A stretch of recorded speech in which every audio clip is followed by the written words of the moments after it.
शुक्लां ब्रह्मविचारसारपरमामाद्यां जगद्व्यापिनीं वीणापुस्तकधारिणीमपयदां जाड्यान्धकारापहां हस्ते स्फाटिकमालिकां विदधतीं पद्मासने संस्थितां वन्दे तां परमेश्वरीं भगवतीं बुद्धिप्रदां शारदां। श्री महागणाधिपतये नमः। श्री महासरस्वत्यै नमः। శ్రీ గురుభ్యో నమః. శని గోచారము ఎలా ఉంటుంది అంటే 12 రాసులలో శనేశ్వరుడు సంచరిస్తూ ఉన్నప్పుడు మనకు ఎలాంటి ప్రభావాన్ని ఇస్తాడు అనేటువంటి విషయాన్ని మనం విశ్లేషించినట్టయితే శనికి అత్యంత ప్రాధాన్యత ఉంది గోచారం లోపల. ఎందుకు అనంటే శని అనంటేనే శనైశ్చరుడు అంటే మందగమనుడు, అంటే మెల్లగా సంచరించేటువంటి వాడు. అంటే ఒక రాశిలో 2.5 సంవత్సరాలు సుమారుగా ఉంటాడు. కనుక ఆ శని యొక్క ఎఫెక్ట్ అనేది ఆ రాశిలో జన్మించినటువంటి వారికి చాలా ఉంటుంది. కాబట్టి శని గోచారము అత్యంత ప్రాధాన్యతను సంతరించుకున్నటువంటి సంచారం. కనుక శని యొక్క ప్రభావము, శని అనగానే మనం భయపడవలసినటువంటి అవసరం లేదు. కాదంటే గోచార రీత్యా శనికి 3 స్థానాలు శుభస్థానాలుగా చెప్పబడి ఉన్నాయి. 3, 6, 11 అంటే 3వ స్థానము, 6వ స్థానము, 11వ స్థానంలో సంచరిస్తున్నప్పుడు శుభ ఫలితాన్ని ఇస్తాడు. మిగతా స్థానాలలో సంచరిస్తున్నాడు అంటే మిగతా స్థానాలు అనంటే ద్వాదశ, జన్మ, ద్వితీయ, చతుర్థ, అష్టమ ఈ స్థానాలలో సంచరిస్తున్నప్పుడు ప్రతికూల ఫలితాలను ఇస్తాడు. మిగతా స్థానాలు కొంత మధ్యస్థంగా ఉంటాయి. అయితే ప్రతికూలంగా సంచరిస్తున్నప్పుడు కూడాను అందరికీ ఒకే రకమైనటువంటి ప్రభావాన్ని చూపించడం. ఎందుకు అనంటే వాళ్ళ యొక్క రాస్యాధిపతికి శనికి ఉన్నటువంటి మిత్రత్వము, శత్రుత్వము, సమత్వము ఇలాంటి విషయాలను కూడాను మనం దృష్టిలో పెట్టుకొని చూడవలసి వస్తుంది. జన్మ సమయంలో ఆ శనేశ్వరుడు ఉన్నటువంటి స్థితి, అష్టక వర్గులో ఉన్నటువంటి పాయింట్స్, ఇవన్నీ కూడా ఎన్నో విషయాలు మనం కూలంకషంగా చూసిన తర్వాత ఇదమిద్దంగా శని యొక్క ప్రభావం ఎలా ఉంటుంది అనే విషయాన్ని మనం నిర్ధారణ చేసుకోవాలి. తదనుగుణంగా ఫలితాలను చెప్పుకోవడం అనేటువంటిది మనకు శాస్త్రం చెప్తుంది. కాబట్టి శని అనగానే మీరు భయపడవలసినటువంటి అవసరం లేదు. శని ప్రత్యేకంగా మిమ్మల్ని శిక్షించడు, మీ లోపల ఒక శిక్షణను తీసుకువస్తాడు. అంటే కష్టాలు నష్టాలు చూయించినప్పటికీ మిమ్మల్ని ఒక జీవితంలో మంచి మార్గంలోకి తీసుకురావడానికి చేయవలసినటువంటి పనులన్నీ కూడాను మీతోని చేయిస్తాడు, ఒక అనుభవాన్ని ఇస్తాడు. గనక శనైశ్వరుడి యొక్క గోచారము చాలా ప్రభావాన్ని చూయించేటువంటిది. కుంభరాశి వారికి శని గోచారం ఎలా ఉందో తెలుసుకుందాము. కుంభరాశికి శని అధిపతి, స్వక్షేత్రం అన్నమాట. అలాంటి శని కుంభరాశికి 2వ స్థానంలో సంచరిస్తున్నాడు. అంటే మీనరాశిలో శని సంచరిస్తున్నాడు గనక కుంభరాశి వారికి ద్వితీయ స్థానం అవుతుంది. అంటే ఏలినాటి శని చివరి సైకిల్లో ఉన్నాడు. ద్వాదశ, జన్మ, ద్వితీయ స్థానాలు ఈ 3 కలుపుకొని 7.5 సంవత్సరాలు అవుతుంది. ఆ ఏలినాటి శని 7.5 సంవత్సరాల శని లోపల చివరి 2వ సంవత్సరము అంటే 2వ స్థానంలో ఉండడము చివరి సైకిల్ అన్నమాట. ఈ చివరి భాగం లోపల కుంభరాశి వారికి ఉన్నాడు. కుంభరాశి వారికి 29 మార్చి 2025 నుండి 3/6/2027 వరకు 2వ స్థానంలో రజితమూర్తిగా సంచరిస్తున్నాడు. అంటే కుంభరాశి వారికి 27 జూన్ 3తో ఏలినాటి శని సమాప్తమవుతుంది. అయితే కుంభరాశి వారికి 2వ స్థానంలో ఉన్నాడు ప్రస్తుతం. కాబట్టి 2వ స్థానం అనంటే ధనస్థానం, కుటుంబ స్థానం, వాక్ స్థానము ఇలాంటి స్థానంలో ప్రతికూలం, గోచార రీత్యా ప్రతికూల స్థానంలో సంచరిస్తున్నాడు. కాబట్టి ప్రభావం చూయిస్తాడు తప్పకుండా. ఎలాంటి ప్రభావం చూయిస్తాడు, వేటిపైన మనకు ఎక్కువగా ప్రభావం ఉంటుంది అనే విషయాన్ని మనం చూసినట్టయితే రాబడి పైన, అంటే మన ఆదాయం పైన, ఆదాయ మార్గాల పైన ప్రభావం ఎక్కువ చూపిస్తాడు. కాబట్టి రాబడి లోపల మీరు జాగ్రత్తగా ఉండాలి. ఖర్చు విషయం లోపల కూడాను ఈక్వల్గా మీరు మనస్సు నిలపాలి. వృధా ఖర్చులు చేయకూడదు. వృధా ఖర్చులు చేయడానికి అలవాటు పడినట్టయితే ముఖ్యమైనటువంటి పనులు చేసేటప్పుడు మీ చేతిలో డబ్బు ఉండదు.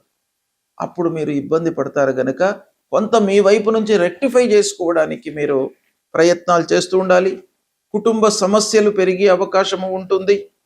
ఆదాయము రావాల్సినటువంటి డబ్బు సరే మీ డబ్బే అయినా కూడా వేరే వాళ్ళ చేతిలో ఉన్నప్పుడు మీ వరకు రావడానికి కూడాను అది ఆలస్యం అవుతుంది. అలాంటి స్థితిని శనైశ్వరుడు కల్పిస్తాడు. కనుక ముఖ్యంగా ఈ ఏల్నాడు శని 2వ స్థానంలో సంచరిస్తున్నప్పుడు మీరు సేవింగ్స్ పైన అంటే పొదుపు పైన మనస్సు నిలపాలి. ఖర్చులు మన చేతిలో లేవు. ఫోర్స్డ్గా కొన్ని ఖర్చులు వస్తాయి. అవి వస్తాయని చెప్పేసి మీరు ఏం చేయాలి? వచ్చిన ప్రతి డబ్బు లోపల కొంత భాగాన్ని మీరు పొదుపుపై మీరు సేవింగ్స్ పై మనస్సు నిలపడం చాలా అవసరం అనేటువంటి విషయం ఇక్కడ మనకు శని మూలకంగా తెలుస్తుంది. కుటుంబం లోపల అదనపు బాధ్యతలు పెరిగేటువంటి అవకాశాలు బాగా కనబడుతున్నాయి. శ్రమ ఎక్కువగా అవుతుంది. ఉద్యోగస్తులకు, వ్యాపారస్తులకు అందరికీ కూడాను, స్వయం వృత్తిలో ఉన్నటువంటి వారికి కూడాను శ్రమాధికము గోచరిస్తుంది శనైశ్వరుడి మూలకంగా. ఇక మాట్లాడే విధానం లోపల కూడాను మీరు కొంత సంయమనం పాటించాలి.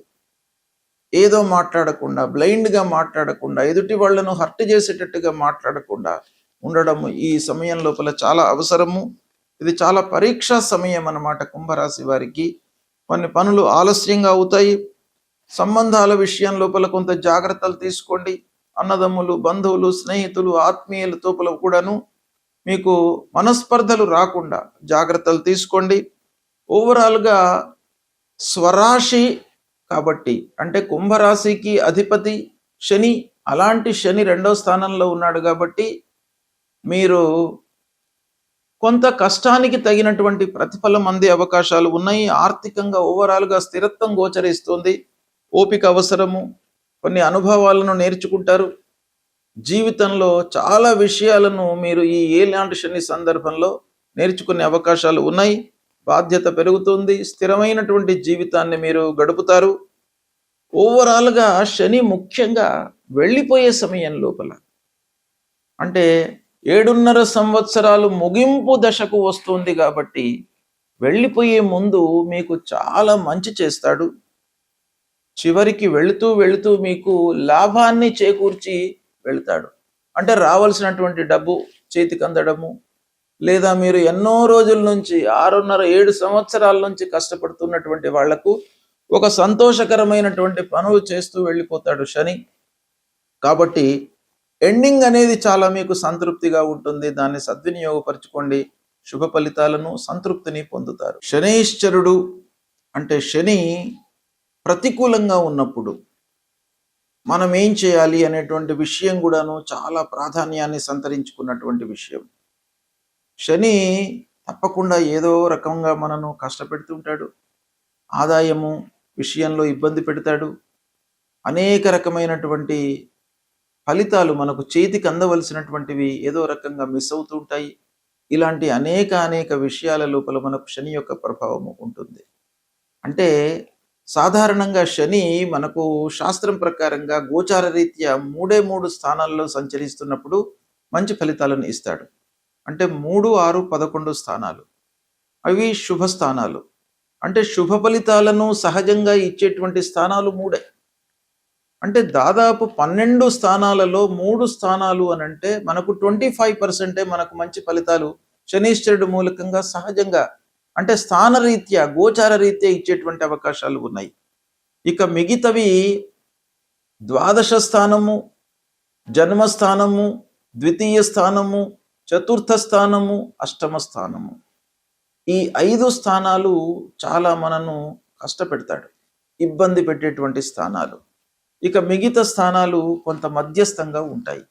ఈ విధంగా మనము శని యొక్క స్థానాలను క్లాసిఫై చేసుకోవడము చాలా అవసరము. ఏ స్థానాలలో ఉన్నాడు అనేటువంటి విషయాన్ని మనం గమనించి దానికి అనుగుణంగా పరిహారాలు చేసుకోవాలి.